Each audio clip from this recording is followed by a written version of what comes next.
Picture this.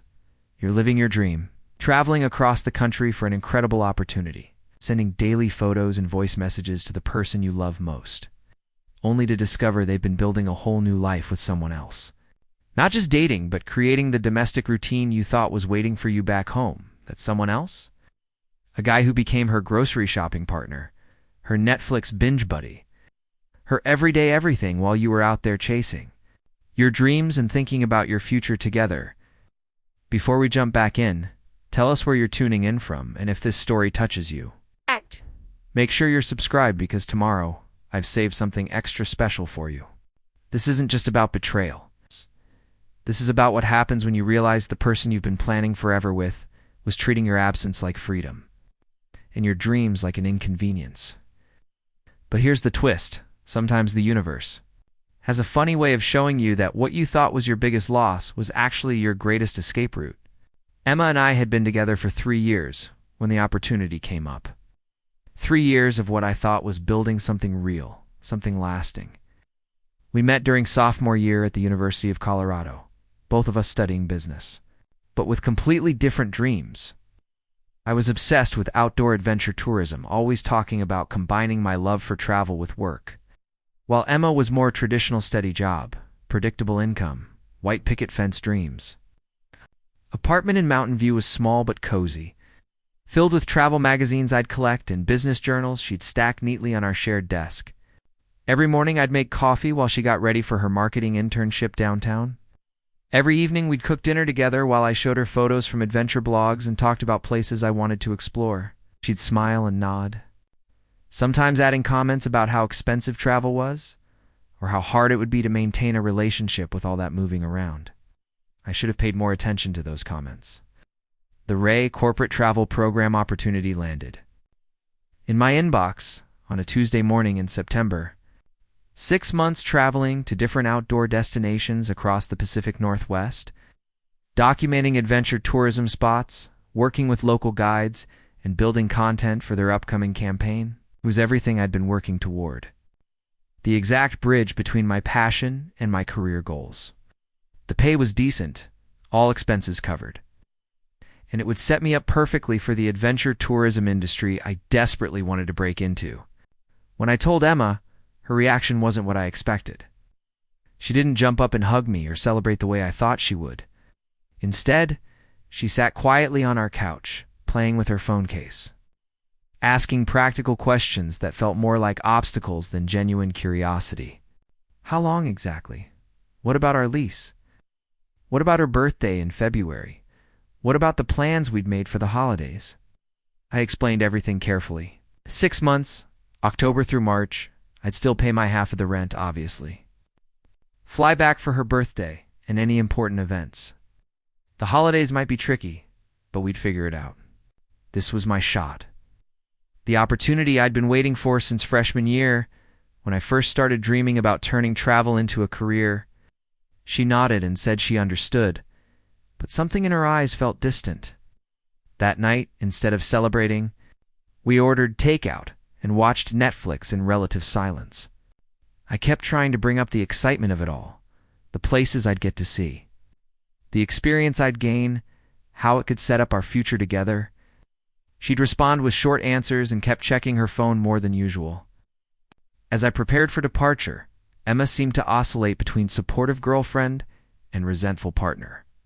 Some days she'd help me research gear and ask thoughtful questions about my itinerary. Other days she'd make passive comments about how I was choosing adventure over stability, or how most people our age were focused on building something consistent, rather than chasing dreams across the country. The night before I left, we had what I thought was a heart-to-heart conversation. We were sitting on our tiny balcony looking out at the Denver skyline, sharing a bottle of wine that had been saving. For a special occasion, Emma finally opened up about her fears. She was worried about maintaining the relationship long distance. She was concerned about feeling left behind while I had amazing experiences. She admitted she felt like my dreams were pulling us in different directions. I held her hand and promised her this was about us, about building a better future together. I explained how the connections I'd make and the experience I'd gain would help me land better opportunities when I got back. We could use the money I'd save on food and entertainment to finally take that trip to Europe she'd mentioned wanting. This wasn't about leaving her behind. It was about getting ahead so we could build something even better together. She seemed reassured that night. We made love with an intensity that felt like both a celebration and a goodbye. And I fell asleep holding her tight, feeling like we'd finally gotten on the same page about what this opportunity meant for both of us. The morning I left, Emma drove me to the airport. She was quiet during the drive, but I attributed it to normal sadness about separation. At the departure gate, she hugged me longer than usual and whispered that she loved me and would miss me every day. She made me promise to call every evening and send photos of everything I saw. She wanted to feel like she was experiencing it with me, she said. Looking back now, I wonder if that was the moment she was already planning something different. If her extra-long hug was guilt rather than love. If her requests to stay connected were more about managing her conscience than missing me. But in that moment, boarding the plane to Portland for my first assignment, I felt nothing but excitement and love. I was 22 years old, about to embark on the adventure of a lifetime, with a girlfriend back home who I thought was supporting my dreams and waiting for my return. I spent the entire flight writing in my journal about how this trip would change everything for the better. How Emma and I would look back on this as the moment our real life together began. The irony is almost painful now, was the moment our life together began to end. But I was too busy chasing my dreams to notice the foundation crumbling behind me. Emma, meanwhile, was apparently busy laying a completely different foundation with someone else. Someone who would be there for the everyday moments I was missing. Someone who didn't have big dreams that required leaving town. Someone who could be her grocery shopping partner while I was out there becoming the person I thought she wanted me to be. The first month in Portland was exactly what I needed, even though I didn't realize it at the time. REI had set me up with Alex, a seasoned adventure guide who'd been running outdoor expeditions for over 15 years. Alex was the kind of person who could read weather patterns like a book and navigate mountain trails blindfolded. But more importantly, he had this way of seeing through people's facades that I found both intimidating and refreshing. My days started at sunrise, usually with a different outdoor activity. One day we'd be rock climbing at Smith Rock. The next we'd be kayaking down the Deschutes River. And the following day we'd be hiking through the Columbia River Gorge.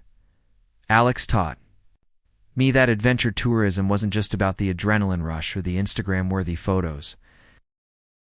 Preparing and narrating this story took us a lot of time, so if you are enjoying it, subscribe to our channel. It means a lot to us. Now back to the story. It was about pushing people beyond their comfort zones and helping them discover parts of themselves they never knew existed. During those long days outdoors, something inside me started shifting. The constant phone calls and text exchanges with Emma became less frequent, not because I loved her less, but because I was discovering a version of myself that didn't need constant validation or connection to feel complete. When you're rappelling down a cliff face or navigating whitewater rapids, you can't rely on anyone else to make decisions for you. You have to trust your instincts, trust your preparation, and trust your ability to handle whatever comes next. Notice the change before I did. During our third week working together, we were setting up camp near Mount Hood when he casually mentioned that I seemed different from when I'd first arrived. More confident, more present, less anxious about checking my phone every few minutes. I laughed it off at first, but he was right. The constant need to document every moment for Emma, to share every experience immediately, had started to fade. I was learning to be fully present in experiences, rather than constantly thinking about how to translate them for someone else. The work itself was incredible. I was creating content that actually mattered, writing about places and experiences that could inspire other people to push their own boundaries. My portfolio was growing stronger every week, and I was building connections with people in the outdoor industry who shared my passion for adventure travel. For the first time in my adult life, I felt like I was exactly where I was supposed to be, doing exactly what I was meant to do. That's when I met Rachel. She wasn't part of the Ray program. Rachel ran her own adventure travel company called Summit Adventures, specializing in small group expeditions for people who wanted authentic outdoor experiences without the typical tourist crowd. Alex introduced us during a networking event in downtown Portland. mentioning that she might have insights about the adventure tourism industry that could help with my content creation. Rachel was unlike anyone I'd ever met. She had this energy that was simultaneously calm and electric. Like she could handle any situation that came her way, but never felt the need to prove it to anyone. She'd started Summit Adventures 3 years earlier, after spending her early 20s working for other people's companies and realizing she wanted to create the kind of travel experiences she'd always wished existed. Our first conversation lasted for hours. We talked about everything from sustainable tourism practices to the psychology of why people seek adventure experiences. She shared stories from her expeditions that were both hilarious and terrifying, and I found myself completely absorbed in her perspective on how travel could transform people's relationship with themselves and the world around them. What struck me most about Rachel wasn't just her expertise or her stories, but how she listened. When I talked about my own dreams for adventure tourism, she didn't just nod politely or offer generic encouragement. She asked detailed questions, challenged my assumptions, and shared resources that could help me develop my ideas further. For the first time in years, I felt like someone was genuinely interested in my professional growth, not just tolerating my ambitions. Over the next few weeks, Rachel and I started collaborating on a few projects. She needed someone to document one of her upcoming expeditions, and I needed footage for my Ray portfolio. What started as a professional arrangement quickly became something more complex. We'd spend entire days together in the wilderness. And our conversations would range from practical logistics to deep philosophical discussions about life, purpose, and what it means to build something meaningful. I wasn't looking for a romantic connection. I was committed to Emma, and despite the growing distance in our relationship, I still believed we were building toward a future together. But Rachel represented something I'd never experienced before, a partner who not only supported my dreams, but actively participated in them. She didn't just tolerate my passion for adventure travel. She lived it herself and understood it at a level that felt almost telepathic. During our third expedition together, challenging 3-day backcountry hiking trip through the Cascade Mountains, something shifted between us. We were sitting by our campfire on the second night, planning the next day's route, when Rachel mentioned how different I seemed from when we'd first met. More confident, more decisive, more comfortable with uncertainty. She said I reminded her of herself when she'd first started taking real risks with her career, that sense of finally aligning your actions with your authentic self. The conversation that followed was one of the most honest I'd ever had with another person. I told her about Emma, about the growing sense that we wanted fundamentally different things from life, about how guilty I felt for enjoying my independence so much. Rachel shared her own story about a long-term relationship that had ended when she'd chosen to start her business. How painful but necessary it had been to admit that love sometimes isn't enough when two people are heading in opposite directions. We didn't cross any physical lines that night, but something deeper happened. I realized I was falling for someone who saw the best version of myself and challenged me to live up to it, rather than someone who loved me despite my dreams. The contrast with Emma became impossible to ignore. Rachel's enthusiasm for my goals made Emma's tolerance of them seem almost insulting in comparison. The remaining 3 months of my program passed quickly. Rachel and I continued working together, and our connection deepened with every shared experience. I was creating the best work of my life, building professional relationships that excited me and discovering parts of myself I'd never known existed. But underneath all that growth was a growing sense of dread about returning to Denver and confronting the reality of what my relationship with Emma had become. During our final expedition together, a week-long trip through Olympic National Park, Rachel and I finally acknowledged what had been building between us. We were sitting on a cliff top overlooking the Pacific Ocean, watching the sunset paint the sky in impossible colors. When she reached over and took my hand, nothing dramatic happened. We just sat there, holding hands, both understanding that something fundamental had changed, but neither ready to define what it meant. That night, lying in my tent, listening to the ocean waves, I finally admitted to myself what I'd been avoiding for months. I'd fallen in love with Rachel, but more than that, I'd fallen in love with the person I became when I was with her. The contrast with how small and apologetic I'd felt in my relationship with Emma was stark and undeniable. But I still believed. I owed it to Emma to return home and have an honest conversation about what I'd learned about myself during those 6 months. I thought we could have a mature discussion about how we'd both changed and what that meant for our future. I planned to be completely honest about my feelings for Rachel, while also giving Emma the chance to share how the separation had affected her. I had no idea that while I'd been falling in love with a new version of myself, Emma had been falling into a completely different life with someone else, one who'd been filling all the spaces I'd left behind, creating the kind of domestic routine I'd never thought she wanted.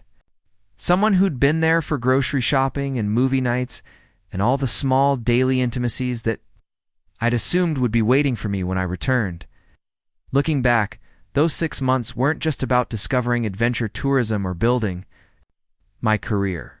They were about learning who I was when I wasn't constantly trying to fit myself into someone else's vision of what I should be. Rachel had shown me what it felt like to be with someone who celebrated my growth rather than resenting it, who saw my dreams as assets rather than obstacles. By the time March arrived and my program was ending, I'd transformed from someone who needed constant validation into someone who trusted his own judgment. I'd gone from someone who apologized for his ambitions to someone who pursued them confidently. Most importantly, I'd learned the difference between someone who loves you despite who you are and someone who loves you because of who you are. Just didn't realize how much that lesson was about to be tested. The flight back to Denver felt different from the one that had taken me away 6 months earlier. I wasn't the same person who'd left with nervous excitement and a head full of dreams. I was someone who'd lived those dreams, who discovered capabilities I never knew I possessed, and who'd experienced what it felt like to be truly understood by another person. But I was also someone carrying the weight of complicated feelings and difficult decisions. Emma picked me up at the airport, and the moment I saw her, I knew something fundamental had shifted between us. She looked exactly the same, but there was something in her demeanor that felt foreign. She hugged me tightly, maybe a little too tightly, and kept chattering nervously during the drive home about things that had happened while I was gone. Her energy felt frantic, like she was trying to fill every moment of silence with words. Our apartment looked different too, though. I couldn't immediately pinpoint why. It was cleaner than usual, more organized, but also somehow less like the space we'd shared together. Some of my things had been moved or stored away, and there were new items I didn't recognize. A different coffee maker on the counter. A pillow on the couch that wasn't there when I'd left. Small changes that individually meant nothing but collectively suggested someone else had been spending significant time in our space. That first night together was awkward in a way I hadn't expected. Emma had planned a welcome home dinner, complete with candles and my favorite meal, but the conversation felt stilted.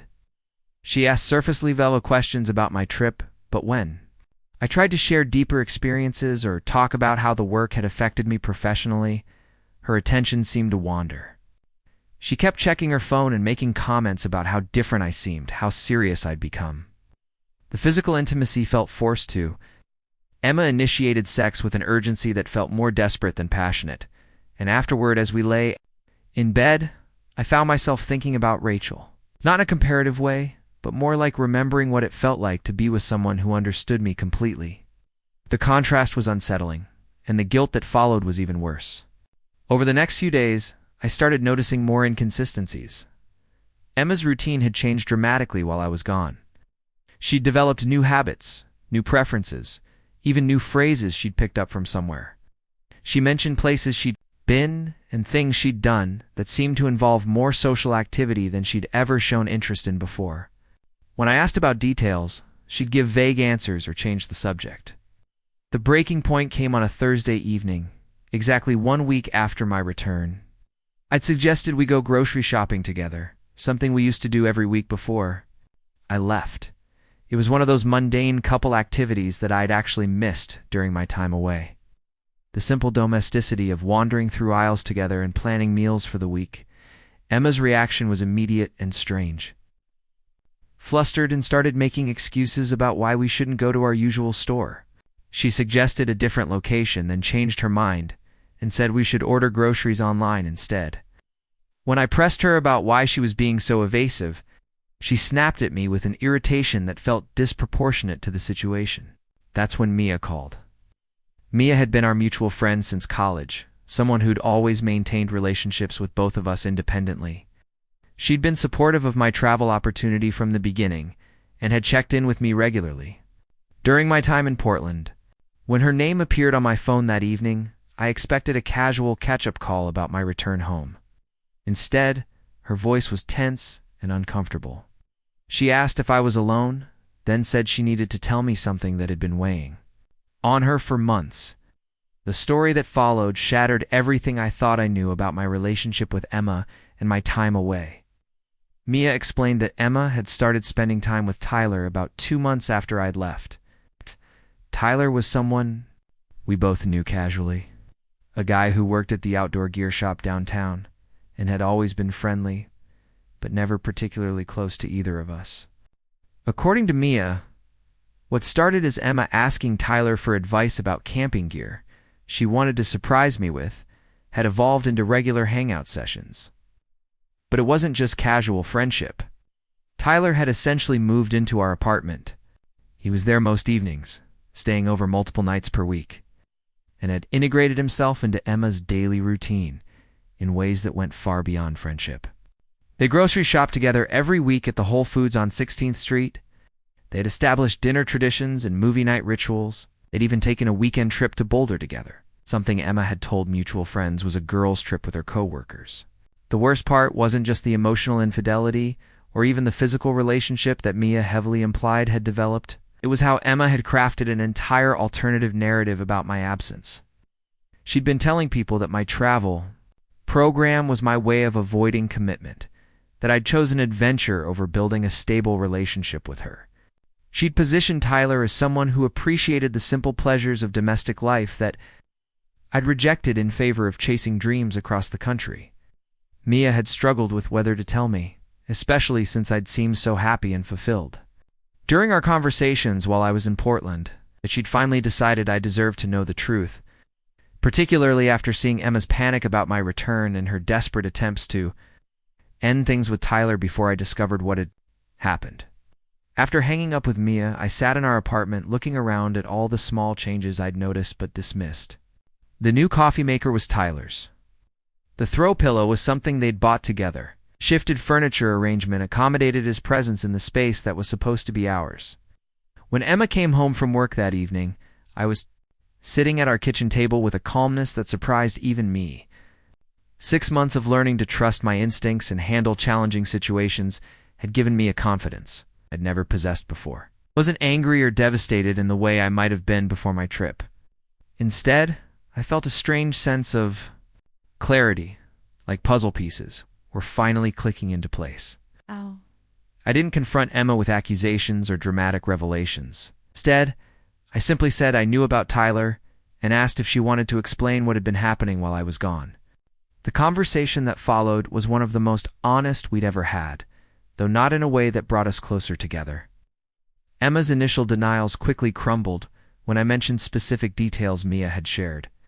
Once she realized the extent of what I knew, she shifted into defensive mode, explaining how lonely she'd been, how abandoned she'd felt, how Tyler had been there for all the daily moments I'd missed. She talked about how my phone calls from Portland had made her feel more distant from me rather than closer. How my excitement about my experiences had highlighted everything she felt was missing from her own life. What struck me most was how she framed Tyler's presence in our life. She didn't describe it as cheating or betrayal, but as Tyler filling a void I'd created by choosing to leave. She talked about their grocery shopping trips and quiet evenings together like they were natural responses to my absence rather than conscious choices to build intimacy with someone else. She even suggested that my time with Rachel, which she'd somehow learned about through social media detective work, made us even. But there was no equivalency between what had happened with Rachel and what Emma had done with Tyler. My feelings for Rachel had developed despite my commitment to Emma, and I'd never acted on them physically. More importantly, Rachel represented growth and possibility, while Tyler represented Emma's desire to recreate the relationship she'd had with me, but with someone who wouldn't challenge her comfort zone. The conversation lasted hours, stretching late into the night. Emma cried, apologized, and promised she'd end things with Tyler completely. She begged me to give our relationship another chance, arguing that we could work through this if we both committed to being more present for each other. She even suggested couples therapy and offered to support my career goals more actively if I would stay and rebuild what we'd had. But something fundamental had changed in me during those months in Portland. And it wasn't just about Rachel or my feelings for her. I'd learned what it felt like to be valued for who I was, rather than who someone wanted me to be. I'd experienced what healthy growth felt like, how it could bring people together rather than create resentment and distance. I discovered that I didn't need to apologize for my ambitions or make myself smaller to maintain a relationship. Looking at Emma across our kitchen table, I realized we'd been trying to force compatibility that had never really existed. She wanted stability and routine, and there was nothing wrong with that.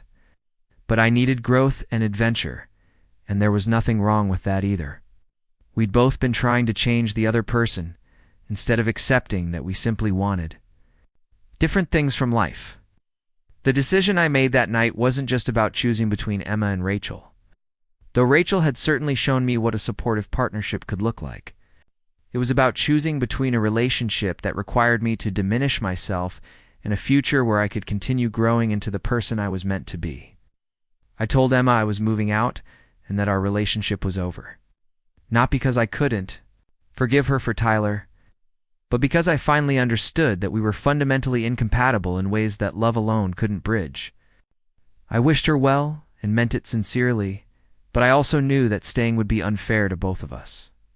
The relief I felt making that decision told me everything I needed to know about how unhappy I'd been without fully realizing it. 2 years later, I'm writing this from a cafe in downtown Austin, Texas, watching the sunrise paint the sky over the hill country while Rachel sleeps in our apartment a few blocks away. Summit Adventures has expanded beyond what either of us imagined. When we first met in Portland, my role as head of content and partnerships has taken us to places I used to only dream about visiting. The move to Austin wasn't immediate. After leaving Emma in our Denver apartment, I spent several weeks staying with Brandon while I figured out my next steps.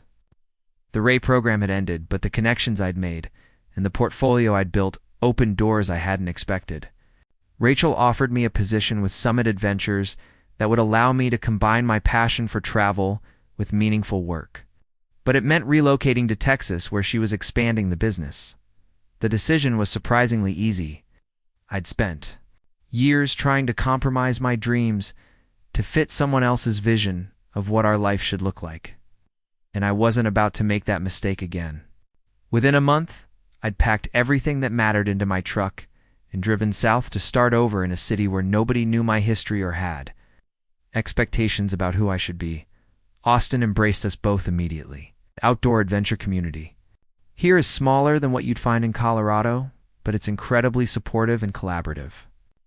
Rachel's business philosophy of creating authentic experiences rather than tourist attractions resonated with local guides and outfitters who'd been hoping someone would approach adventure tourism differently. In 6 months, we were booking expeditions faster than we could design them.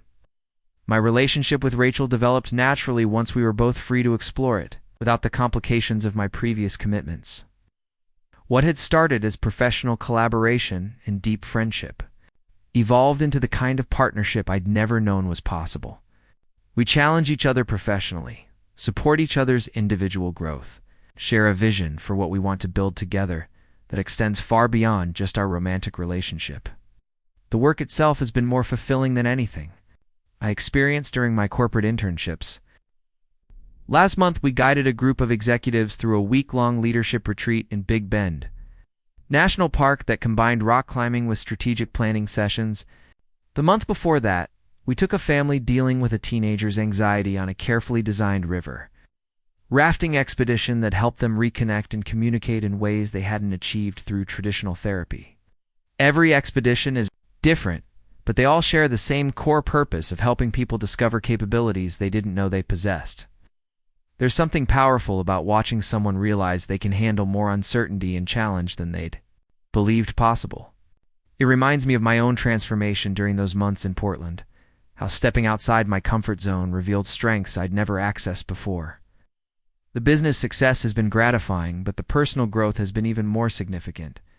Rachel and I have developed the kind of relationship I didn't know existed, where supporting each other's dreams creates more intimacy rather than distance. When she decided to pursue her pilot's license so we could offer aerial photography services, I enthusiastically researched flight schools and adjusted my schedule to accommodate her training. When I wanted to write a book about adventure tourism's impact on personal development, she connected me with publishers and carved out time for me to focus on writing. We've traveled to places I'd only seen in magazines. We've guided expeditions through the slot canyons of Utah, the volcanic landscapes of Hawaii, and the coastal wilderness of Maine. Each location has taught us something new about ourselves and about what it means to build a life around shared passions rather than shared obligations. The contrast with my relationship with Emma couldn't be more stark. Where Emma had seen my travel dreams as threats to our stability, Rachel sees them as opportunities for us to grow together. Where Emma had needed constant reassurance about our future, Rachel trusts that building something meaningful requires taking risks and embracing uncertainty. Where Emma had tried to create security by limiting possibilities, Rachel creates security by expanding our capabilities. 6 months ago, we got word through mutual friends that Emma and Tyler had gotten married in a small ceremony in Denver. According to Mia, they bought a house in the suburbs, and Emma had taken a corporate marketing position that offers excellent benefits and predictable hours. Tyler left the outdoor gear shop to work in insurance sales, and they spend their weekends doing home improvement projects and hosting dinner parties for other couples in their neighborhood. When I heard the news, I felt genuinely happy for Emma. She'd found exactly what she'd always wanted, someone who shared her vision of domestic contentment and didn't challenge her to step outside her comfort zone. Tyler gave her the steady, predictable partnership she'd craved, and she gave him the kind of devoted attention that made him feel valued and needed. They'd built the life she'd always described wanting, and I was glad she'd found someone who wanted the same things. The revelation that struck me most wasn't about Emma's happiness, but about how wrong we'd been for each other from the beginning. We'd both spent years trying to change the other person, instead of accepting that we simply had incompatible definitions of fulfillment. Emma wasn't wrong for wanting stability, and I wasn't wrong for needing adventure. We were just wrong for each other, and it had taken my travel experience to help me understand the difference. Last week, Rachel and I got engaged during a sunrise climb in Joshua Tree National Park. She proposed to me at the summit, explaining that she wanted to marry someone who would continue growing and exploring alongside her for the rest of their lives. The ring she chose reflects her understanding of who I am, a simple band embedded with a small stone from every place we've traveled together.